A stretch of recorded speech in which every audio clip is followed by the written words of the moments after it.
Welcome to Advance the Dream, our interactive community chat where we celebrate legacy makers and family heroes who are actively advancing the dream in the spirit of Dr. Martin Luther King Jr.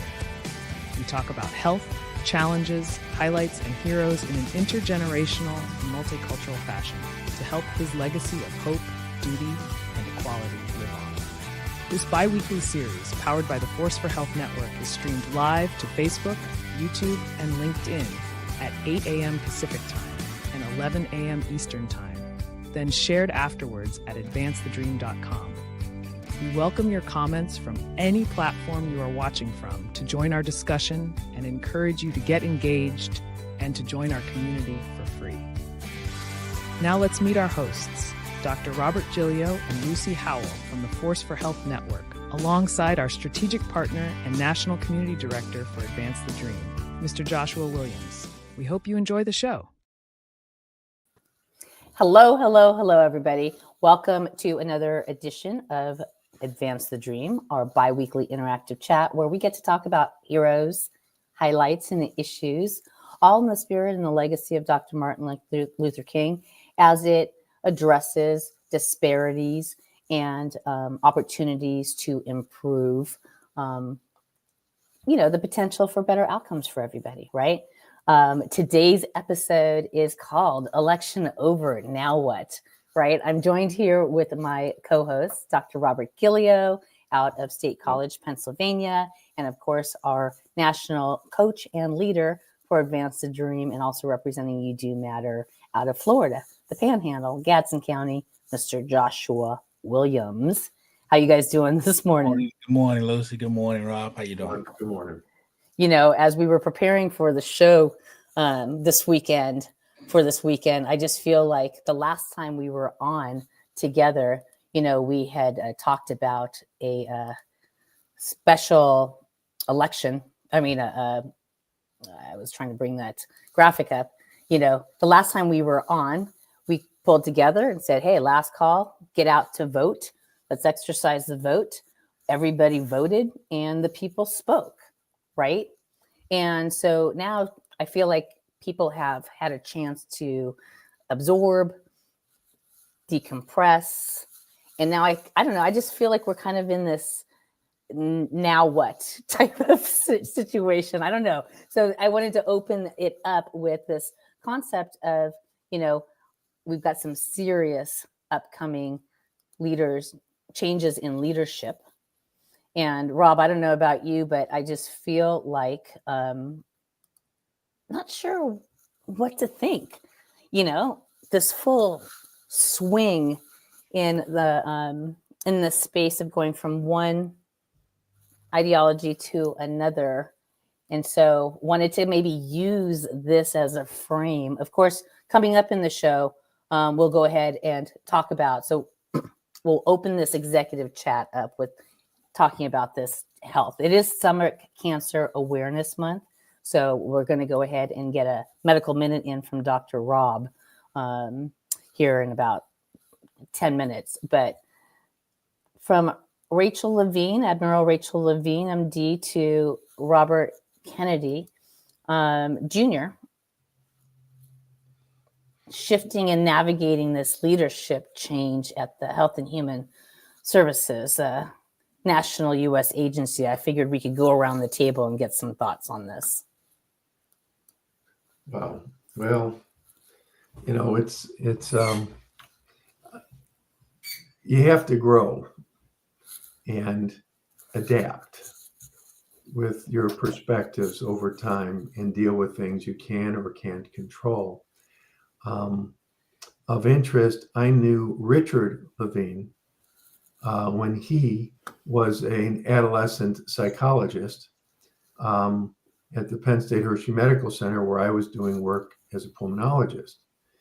And then years later, I was involved with she, as Rachel Levine, as the Secretary of Health and Human Services, so to speak, for the state of Pennsylvania, where I was doing work with childhood obesity and the effects of obesity on psychological issues. I had a great deal of respect for Dr. Levine But to be honest with you, she is the first trans person I've ever known, met, or worked with. And in a role at the J.C. Blair Hospital as Director of Population Health, I worked directly with she and her deputy secretary on population health, value-based care payment schemes for helping to create an incentive for everyone to be as healthy as possible.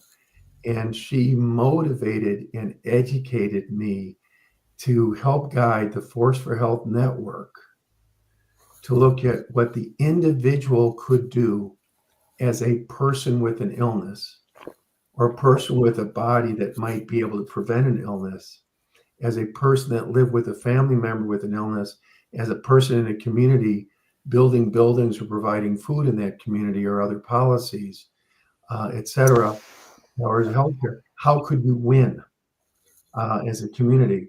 She was a brilliant visionary.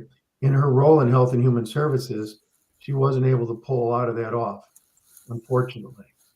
And that little town in rural Pennsylvania absolutely did not pull it off, and sold out to the highest bidder when they couldn't manage the hospital the way that might have made most sense.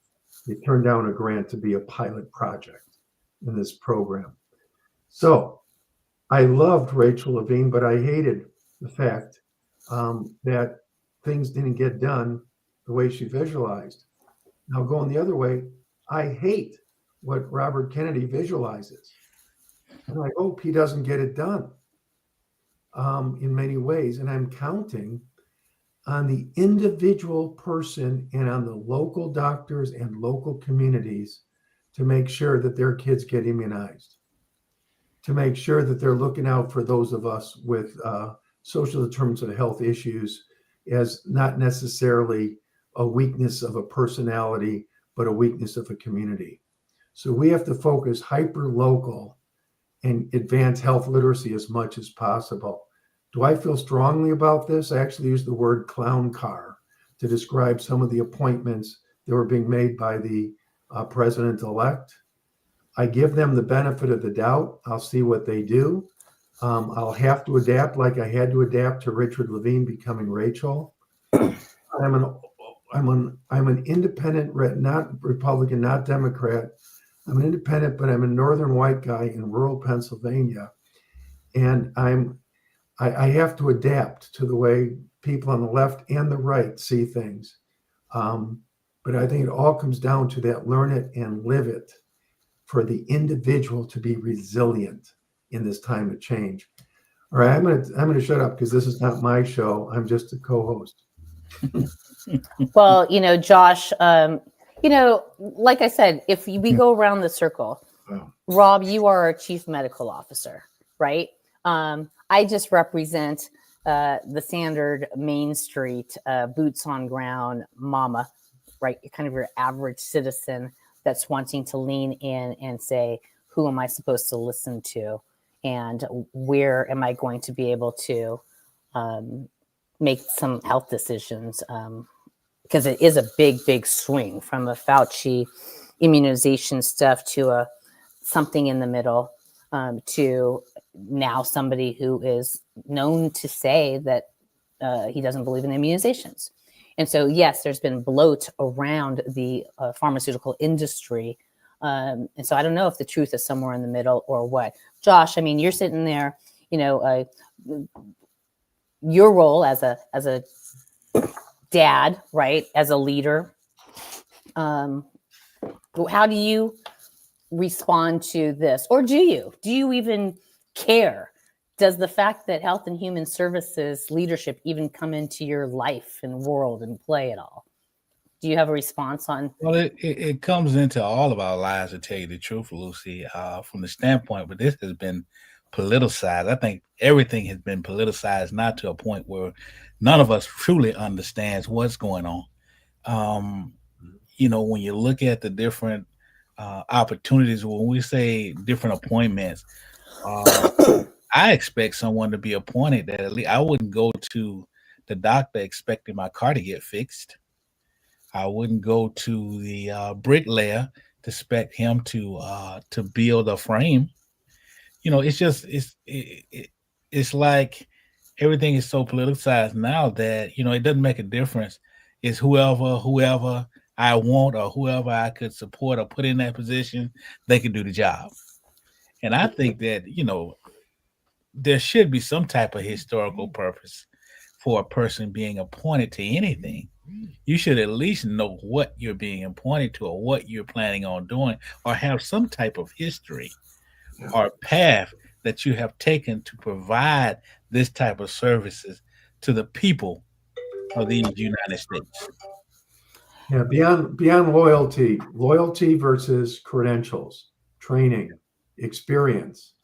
We're looking at multi-billion and in some cases trillion-dollar budgets. If we look at military, if we look at Department of Justice and what we spend on a variety of things, this is not just health.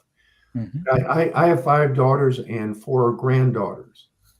And I look at women's health care, reproductive health care access as a real problem. That this Supreme Court, and now with the current administration, on a local basis, it's up to the states to try and make a difference. As I have daughters looking at jobs and where they're going to locate.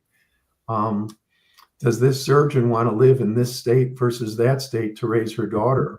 Our conversations we are literally having around the kitchen table, so to speak, via telephone, even though I'm not in the same city with my daughters. It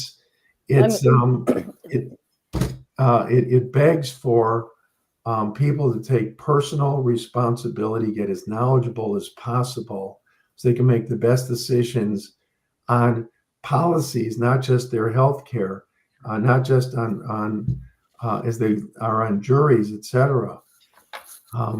Well, I think that's why this whole title of elections over, now what?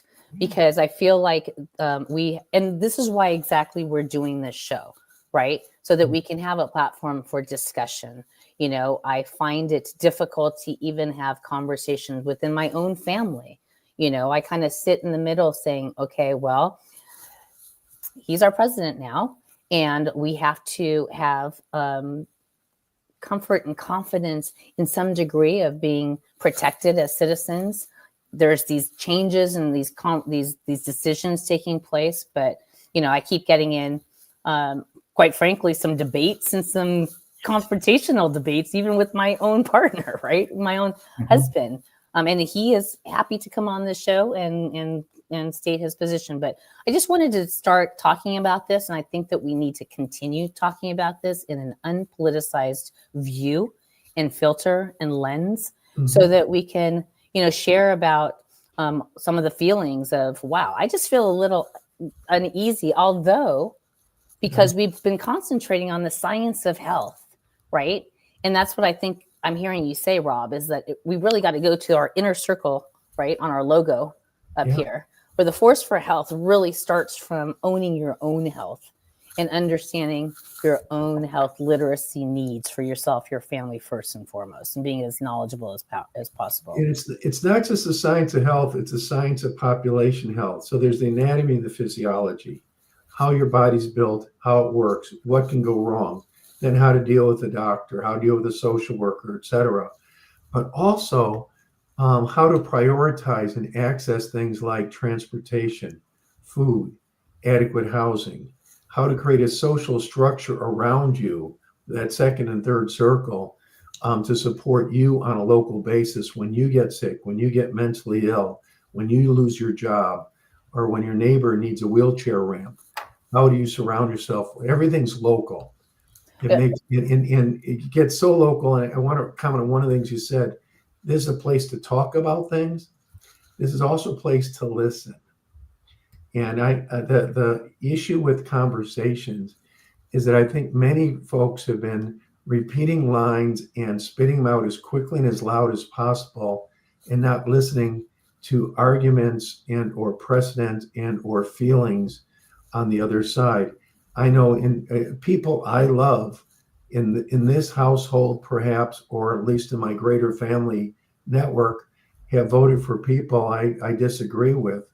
And on both sides, if you want to see someone vicious, talk to my 99-year-old mother who grew up in New York, who was a social worker, and ask her certain opinions. And it's a sort of thing I can't get a word in edgewise to discuss, not argue, but even try and discuss with my mother on one side and my brother-in-law, a federal agent, on the other side. So extreme that I don't even want to see him to have a dinner conversation. It's that bad sometimes. I know, and the holidays are coming up. I have to train myself to listen. And I encourage anyone watching this, how well are you listening to the other side? You don't need to agree, but you at least need to know where they stand and why. I think why, not just the where.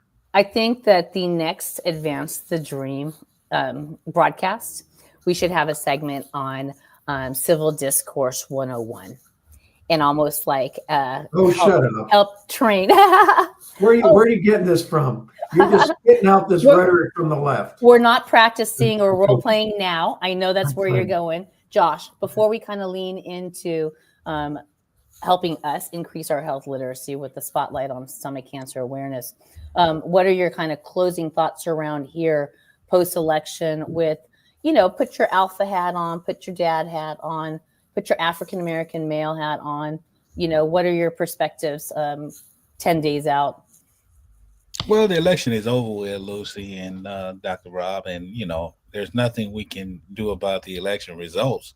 What we have to do now is continue our own self-sufficiency as it relates to getting better within ourselves. Something that we have already been doing, something we have been doing since the beginning of time, and that is continuing to do what we know is right or what we feel is right, regardless who the captain is and leading this ship. We know that health is important. And even in the words of Dr. King, we know this. So let's continue to do what we know. We know that we need to provide equal rights. We know that we need to have property health care, adequate health care for our seniors and our young people. We know this. So let's continue to push those efforts to try to get that. That's all, politics out the window. Who won is who won, who is leading is who is leading, but it still work for us to do.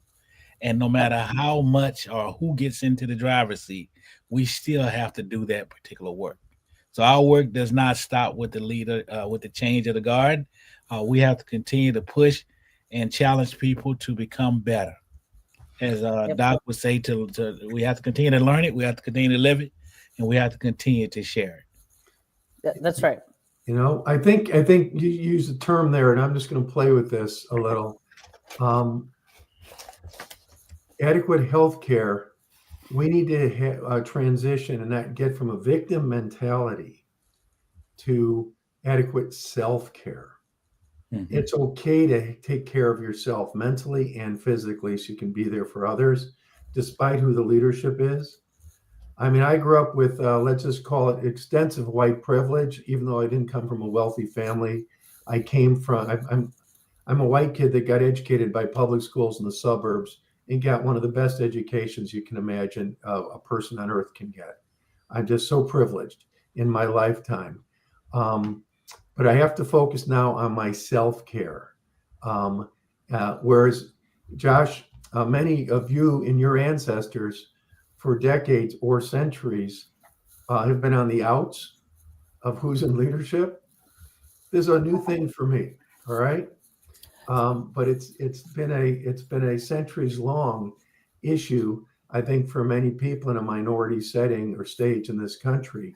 Mm-hmm. Blacks, Latinos, Asian Americans, immigrant status. It takes 100 years to you're in leadership, and so I need to get out of the victim mentality and get into healthcare and self-care, doing what feels right for me and my community, despite who's the leaders. I like that a lot. Doing what feels right.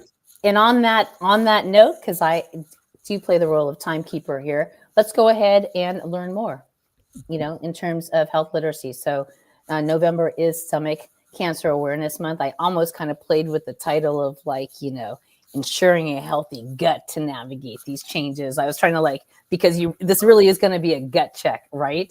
But let's go ahead. Let's go ahead and bring up. Let's go ahead and bring up your medical minute here. All right. Let's and we will learn about it. Prostate cancer. Prostate cancer is the second most common cancer.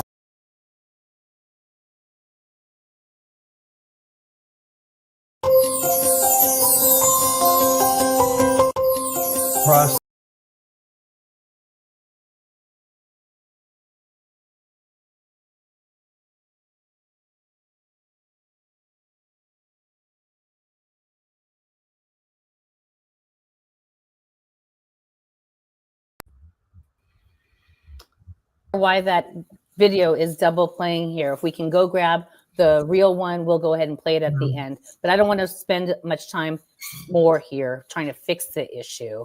Let's just go straight into, let's save that till the end. Rob, if you could pull that right video up so that we can share screen at the end, let's go ahead and do that. Yeah, you know what you're looking at though?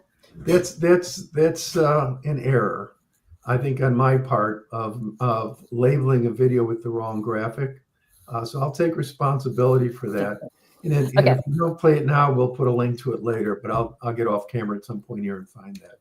Okay, perfect. So let's go into the second thing that we wanted to talk about, which was, did you guys watch the Mike Tyson fight last night at all? No. Yes, I looked at a little of it, yes.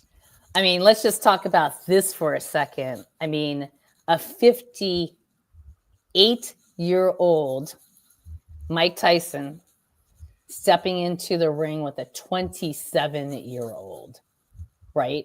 I watched the whole thing.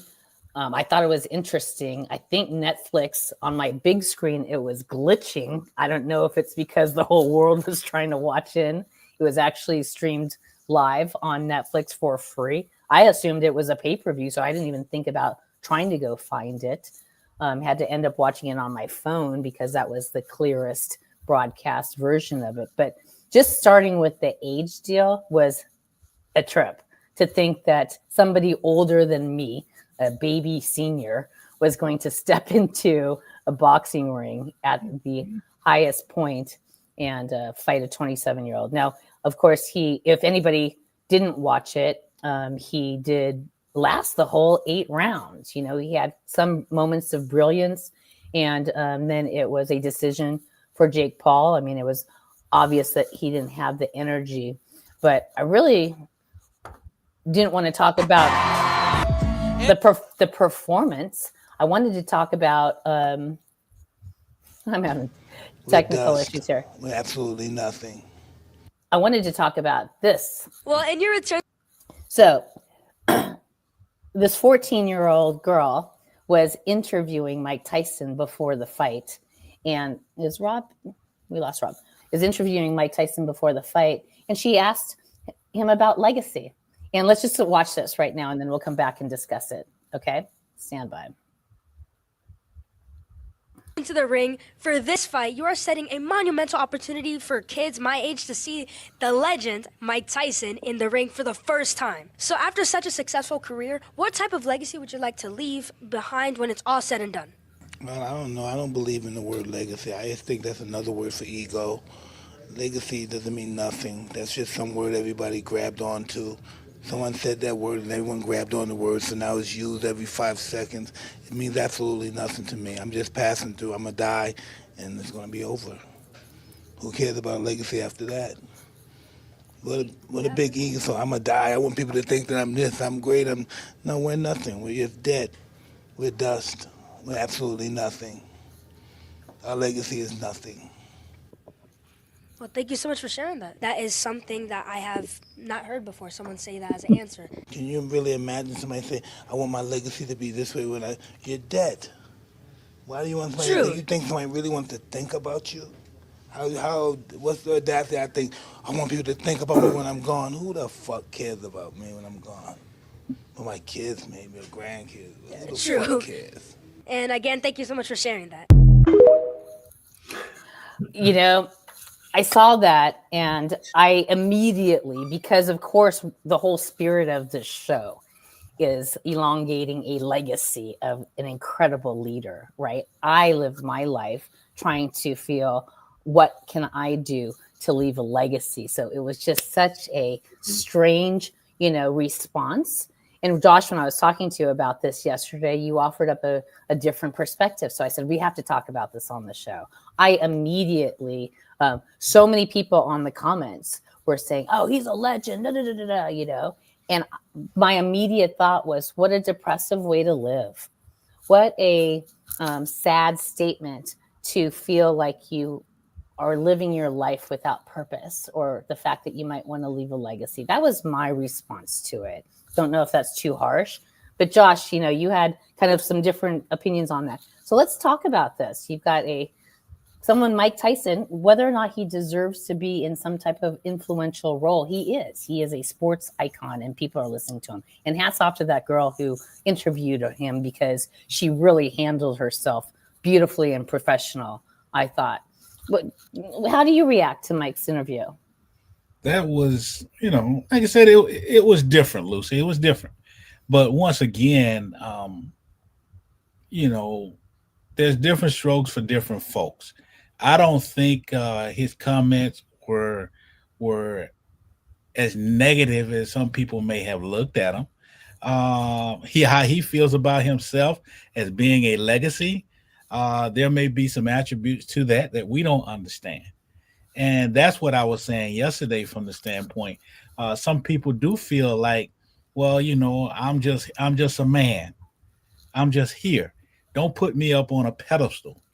And you use the narrative from the standpoint, you look at LeBron James, his legacy. Well, LeBron James is different than a Michael Jordan, totally, I think. When you're looking at those two people, Michael Jordan is not one to want to crown himself. LeBron, if he had the opportunity, he would, and he does it. And I think he's capable of being that type of legacy. But some people don't want to be seen as that, and I can understand that a little bit when you get to a certain platform as a legacy or someone to look up to. No, just live your own life, be the best that you can be.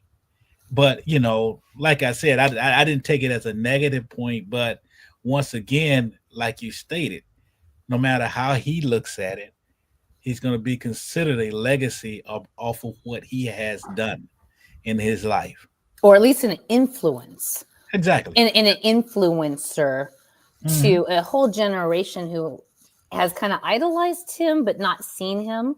And so I just kind of sort of felt like it was an opportunity lost. But you said something yesterday saying you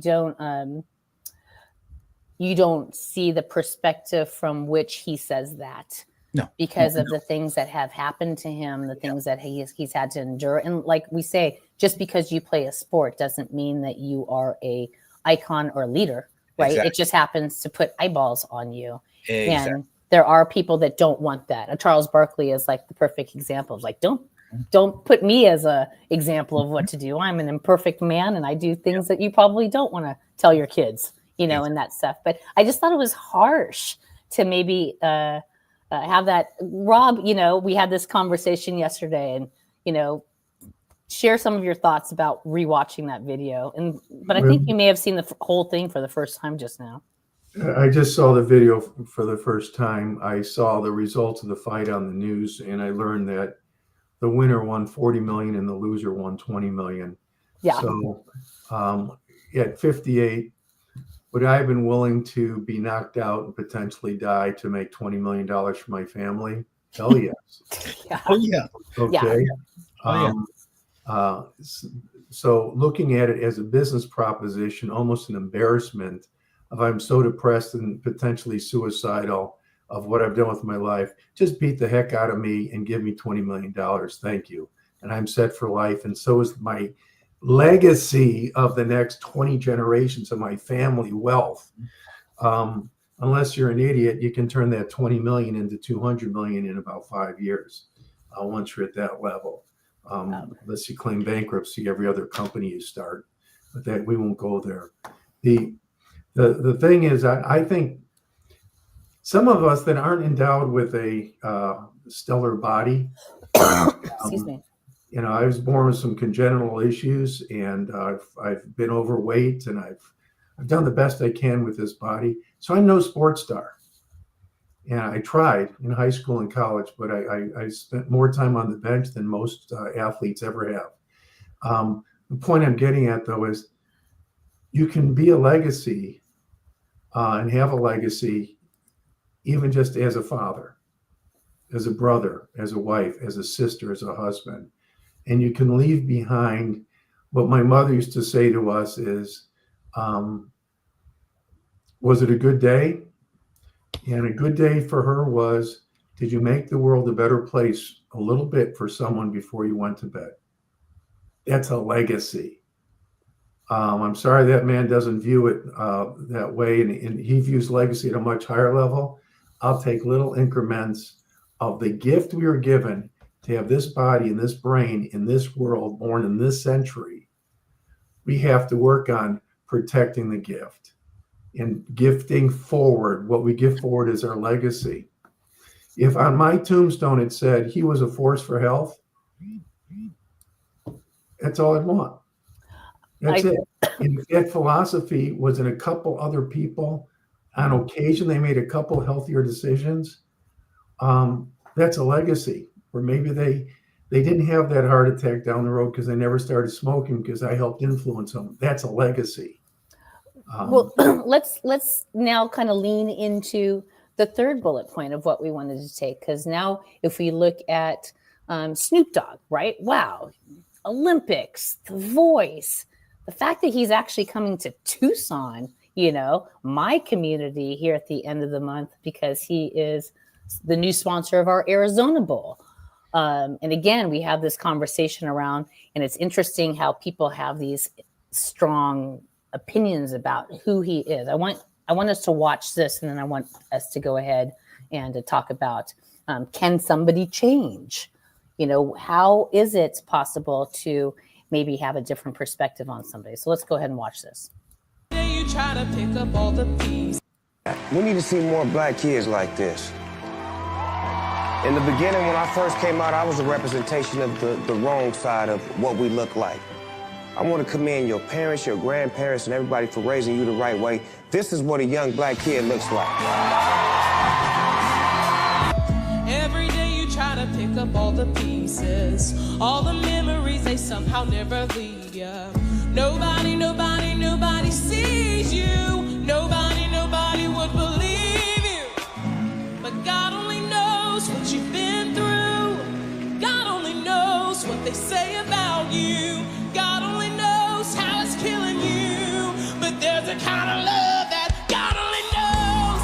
God only knows what you've been through.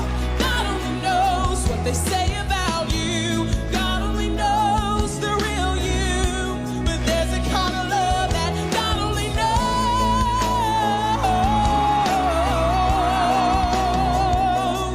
For the lonely, for the ashamed, the misunderstood, and the ones to blame. What if we can start over? We can start over. We can start over. 'Cause God only knows.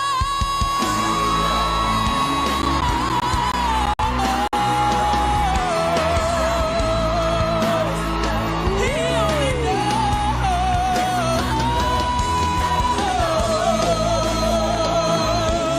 God only knows. God only knows where to find you. God only knows how to break through. 'Cause God only knows the real you. But there's a kind of love that God only knows.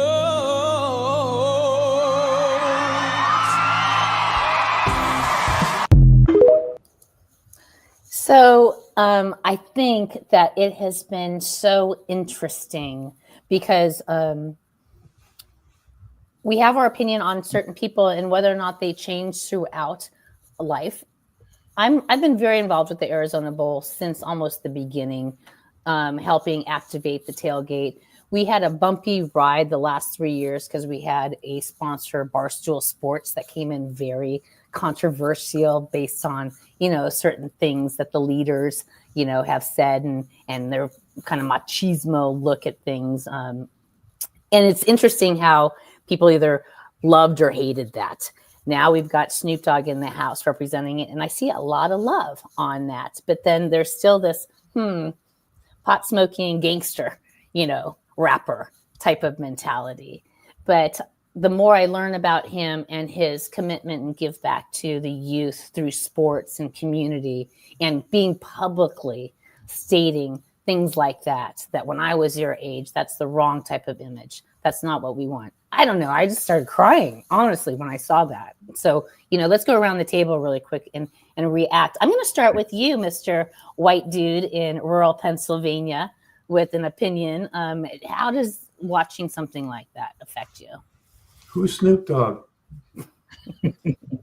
Okay, that's where I was with the Olympics. I'm just, Josh laughs, but I've got my Elvis and Temptation soundtrack from my youth, and then suddenly 40 years later, it's skipped, and I'm still listening to the same music. I totally missed the Snoop Dogg success, notoriety, history, and suddenly here's this person everywhere in every scene in the Olympics, and it's like, get this guy out of here. Interview Serena Williams' father, maybe, or interview a coach, or get him out of here. I just didn't get it. Okay. And so now we jump ahead, and Lucy's in this mode of Snoop Dogg in the Arizona Bowl. And it's like, get this guy out of here. And she says, why? He's doing these good things. And I'm thinking, yeah, I have this vague notion that he's someone from the past. This is the level of ignorance I have. It just, I'm in a Rachel Levine moment where I have to adapt. Well, so watching that clip, does that change it, or do you care? That clip had me at the edge of tears here also. It's wonderful. And I think Hakeem Fordham, the young man who's singing, is someone I'd like to download that song somewhere if I could. But having Snoop Dogg say that in a public venue in that situation is great. But you asking me to react? I don't know enough of the context of his past to know how wonderful a moment that was, or how hard that must have been for him, or what he's contributed, or what damage he has done. I look at Bill Cosby, someone I'm more familiar with. I'm just northern white guy, okay? I hate to say that, but that's I've been identified on that now, all right? But Bill Cosby was in my living room probably the same time Snoop Dogg was very popular. And Bill Cosby went out of his way to say, young black men, pull up your pants. Don't behave that way. The gangster thing is not the thing. And then he turned out to be a guy that lost credibility. He went the other way, which devastated many people. So I don't know. Oh, yeah. I totally missed the Snoop Dogg phenomenon. I think that it was the perfect example, because I think what this post-election phase that we find ourselves in, we all do have to lean in a little bit and just be more listening and more open to the accepting of different perspectives. Again, Josh, I go straight to you. How do you react to, is that the first time that you'd seen that clip? No. Okay. I looked at the clip again last night. But unlike Dr. Rob, I had not been sheltered. And I do know a little bit about him.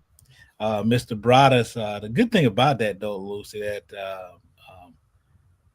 for some people, when you first look at a person and see his image, sometimes we begin to label a person by their image. This is not the first time that as everyone would call him, Snoop Dogg, has reached out to do something like this. He plays a gangster role in a lot of different circumstances, Mhm. but that does not define him on who he is. And that's the thing that some people do when we start to begin to label people. And sometimes, it's kind of hard to not label them by what you see them do. Everybody thought that Denzel Washington, he wouldn't have never received an Oscar if he wouldn't have played a gangster, in which he did. But that's just him playing that gangster did not define him on who he was. And it didn't surprise me that he would do that because he has always done it. That's how he has pretty much lived his life. But we have seen a different component of it on another side. And sometimes we have a tendency to try to judge that person by that particular view. And like I said, so it didn't surprise me that he was doing that. It's not going to surprise me if the young man Jaheim does not win, that Snoop Dogg will have something or somebody else to pick him up on a label.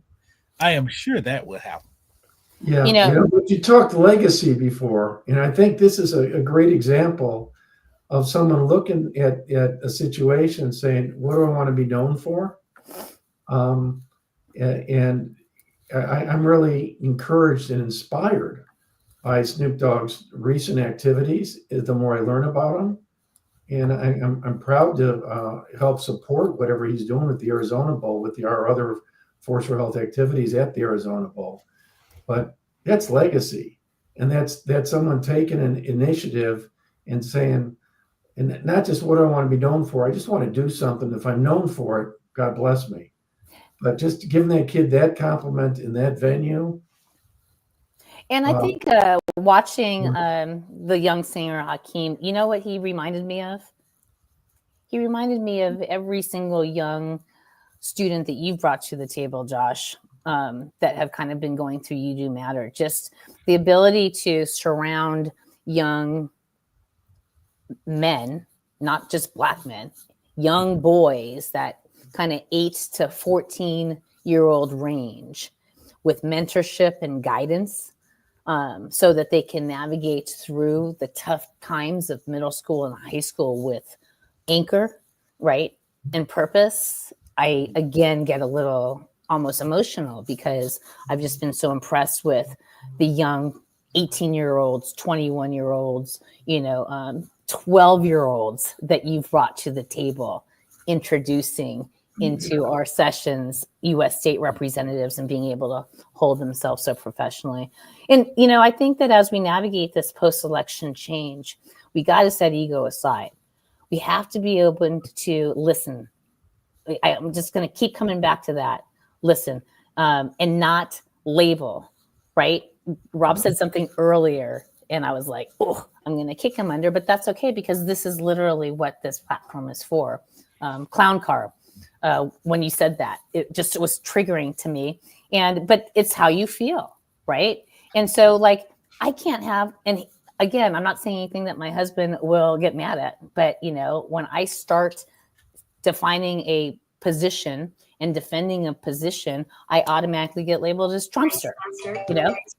I'm not a Trumpster. I'm an independent trying to have a clear thought and reasoning based conversation with you, right? So both sides have to just lighten up off of those quick labels and start listening and moving towards the middle. No, that you make a good point. And I'm basically saying that in reaction to the shock and surprise of who's getting appointed for what positions and what their backgrounds are.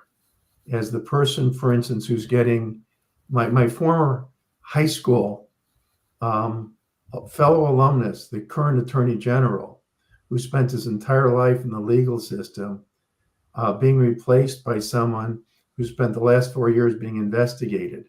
Mm-hmm. It is just cringe. Yeah. To me, it's going to take some time to see how he handles that job and how whether so a label is a mistake, and I apologize for that, but it's how I felt. Yeah, no, It's how I reacted viscerally. But I think listening and seeing, but I'm taking it down to self-health, help everyone on a local level, because that's where everyone lives locally. Yeah. Because we got to all look out for each other on the small scale, because I'm worried that on the large scale, the inefficiencies of government programs, or fear of retribution and other such things may really affect things that you got to look out for on a local level. Were you able to bring up and find the stomach cancer medical minute by chance? It's in the private chat. If you look open your chat, I sent it perfect. about half an hour ago. Okay, I perfect. believe that's the right one. I played the first 30 seconds on my computer, but Good. it may that'd be fine. But I think that the concept here, stomach cancer, is one of those ones that sneaks up on you, sometimes without symptoms, but sometimes with symptoms people ignore. Okay, good. Let's go ahead and transition, because I want to get some health literacy impact in here, and I want to share this screen. We'll go straight full screen, and let's play this.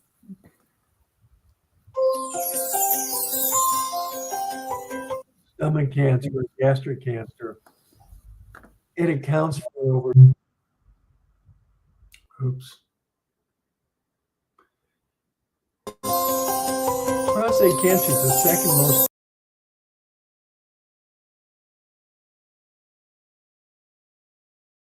diagnosed late.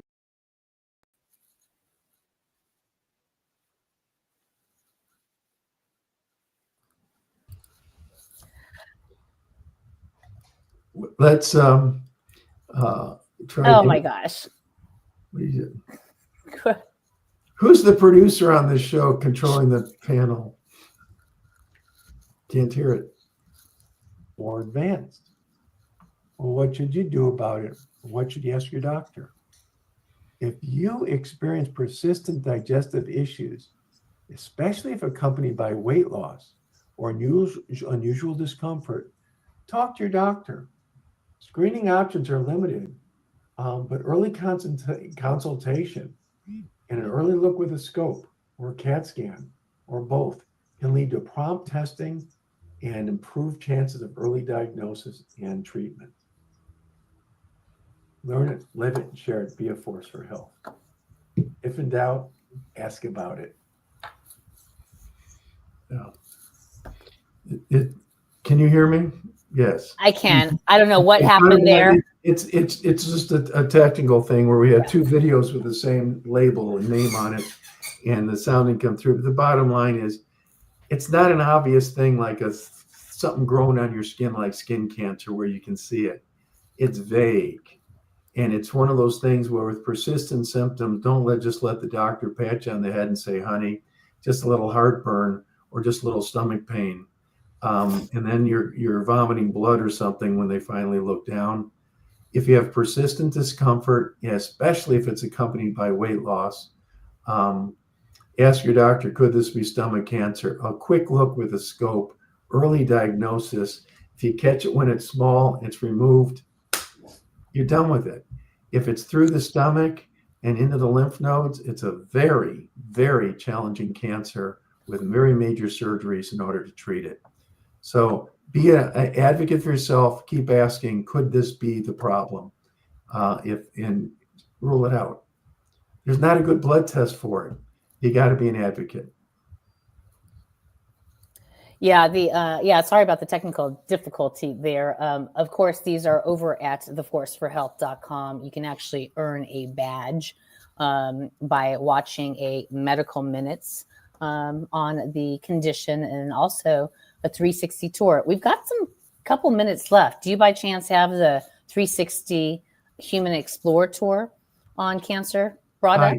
I don't have it queued up, and I don't want to take the time to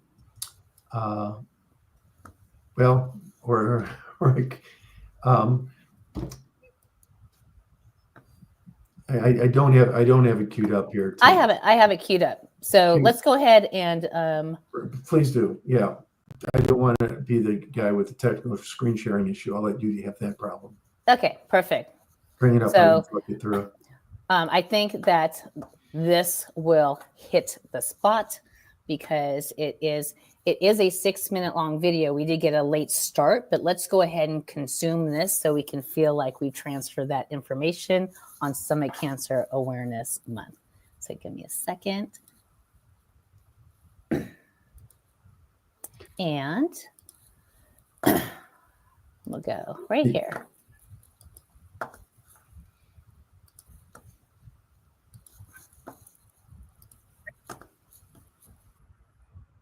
Hi, it's Dr. Rob with the Human 360 Explorer. Let's just take a brief look at stomach cancer as one of the topics of the month for awareness. And to understand stomach cancer, let's make sure we understand the stomach and where it is in terms of the digestive system.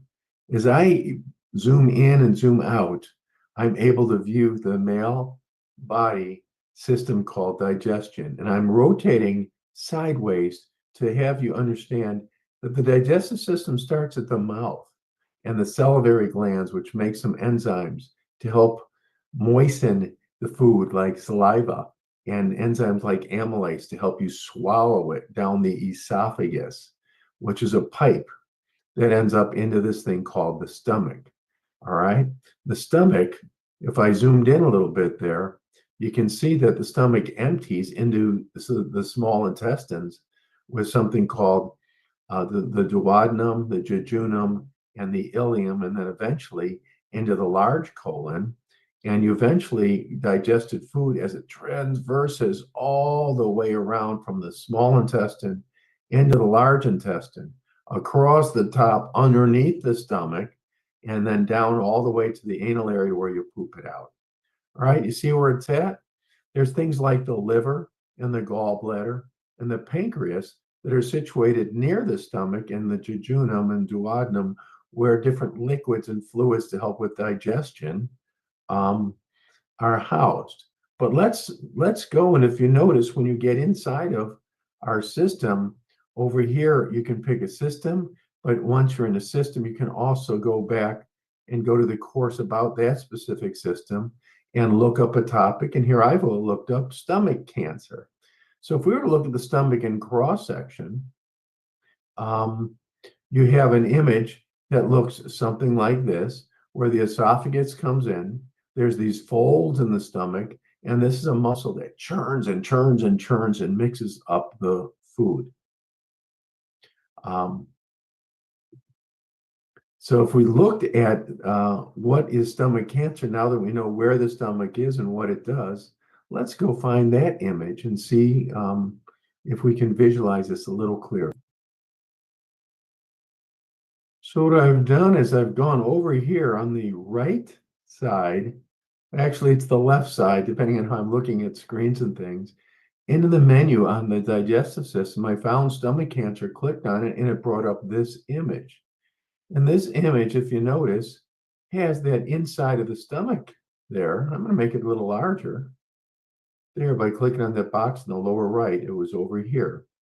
But as I look at that stomach, there's something abnormal that seems to be growing there, and it's growing in 3 dimensions. 3 dimensions. So it grows inside the stomach and potentially through the muscle wall of the stomach to the outside of the stomach. And why is this significant? Inside the stomach, if it is defective and leaks a little bit of blood, that blood can be found in the stool. So when you do a stool test for blood, when your doctor sometimes will take some stool, or when they do a rectal exam on the glove, whatever stool is on that, and they put a drop of this chemical on it, it can detect blood in the stool is not normal. And that's a sign potentially of stomach cancer, or more likely colon cancer or inflammatory disease of the colon.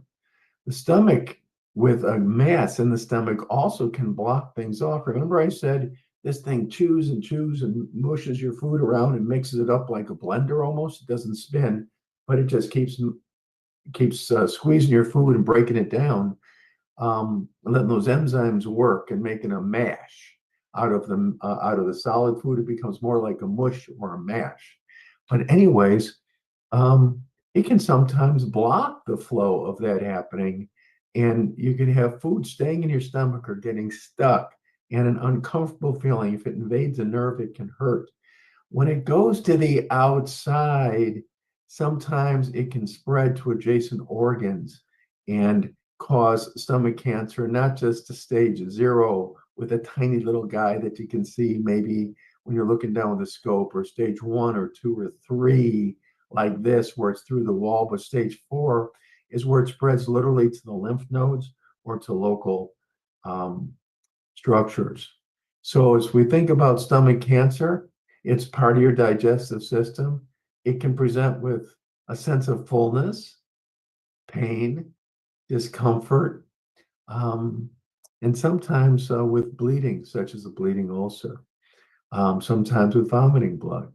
So these are all things to be aware of. Stomach cancer is more common in some cultures, in Japan, for instance, than in America, potentially based on types of foods or maybe chemicals. I'm not sure. But the point is, understanding the 360 anatomy of stomach cancer was the goal of this lesson. I hope that's helped you.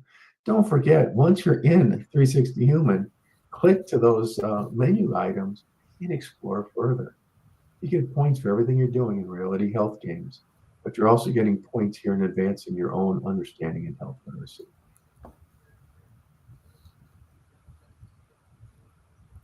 So again, I thought, and let me just stop that video. So we're good. And I call Rob my Dr. Mr. Rogers of medicine, because I feel like him at the controls of our 360 Human Explorer and explaining these conditions and the anatomy really does enlighten and improve my knowledge of myself, right? Our 360 Human Explorer Challenge is kind of like, how well do you really know your inner self? And so I thought that was an excellent explanation. Right now, I know a little bit more about digestion. It's November. We've got holidays coming up. It's interesting that all the mental or the health awareness months are gut, stomach, healthy gut month and stomach cancer month. So thanks for doing that. Josh, looking up at the sky there, but any comments on Dr. Rob's Human Explorer tour there?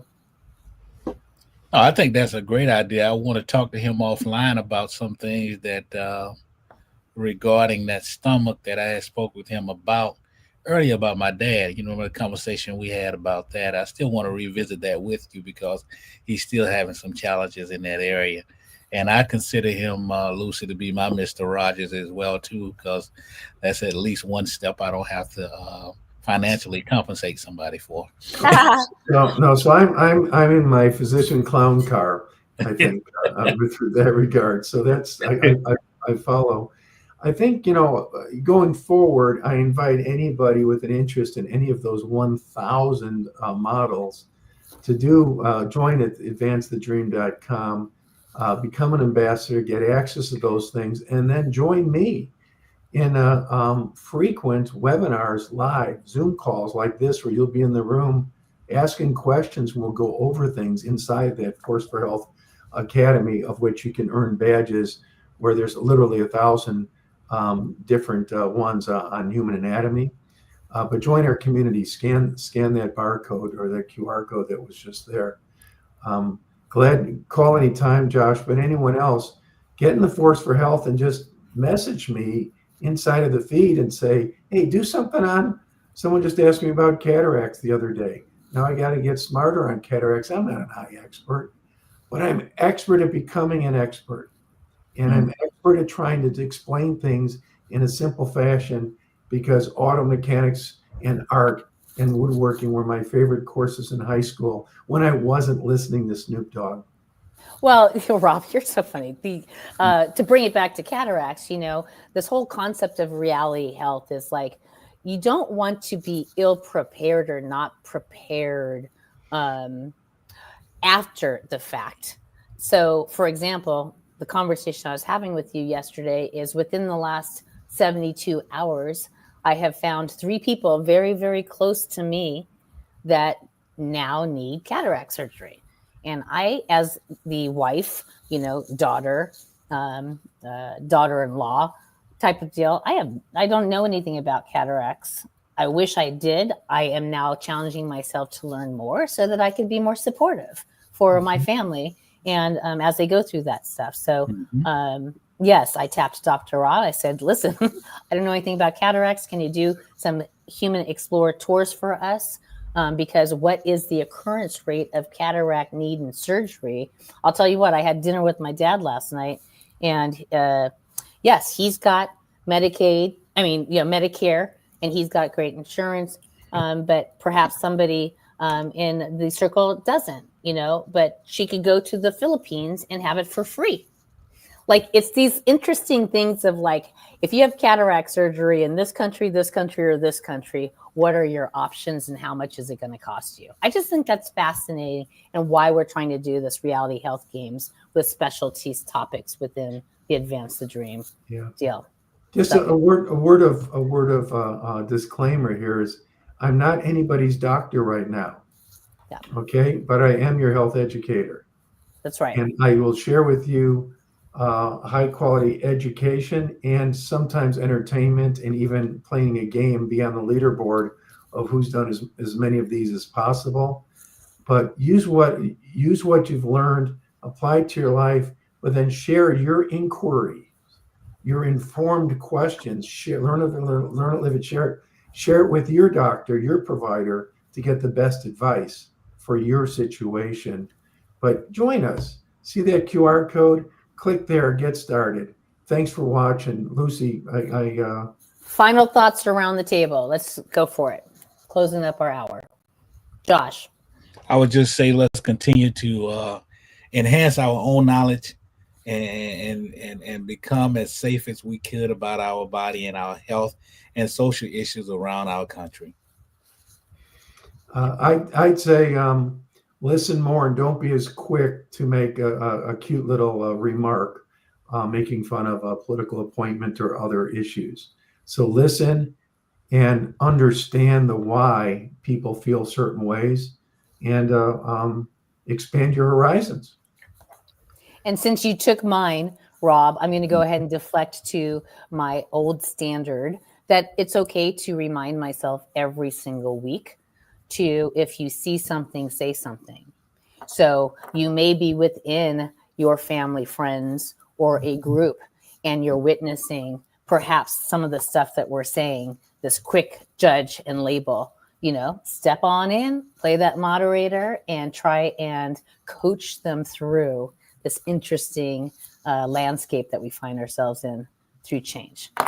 Final words, go to advancethedream.com or theforceforhealth.com and start joining for free. We've got some really cool, exciting challenges coming up. Reality health games really pits individuals, group leaders, and communities up against each other. We've got a great season that's kicking off January 1st, but we're currently recruiting for group leaders and certain ambassadors to do the 54-mile Selma March, right? To come in, start joining and doing a legacy book, earning badges, and really getting some Advance the Dream communities up against each other in the reality health games at the Force for Health. Thanks for joining, everybody. We will see you in 2 weeks with a Civil Discourse 101 lesson. Okay? Take care. See you later. Bye-bye. Bye-bye.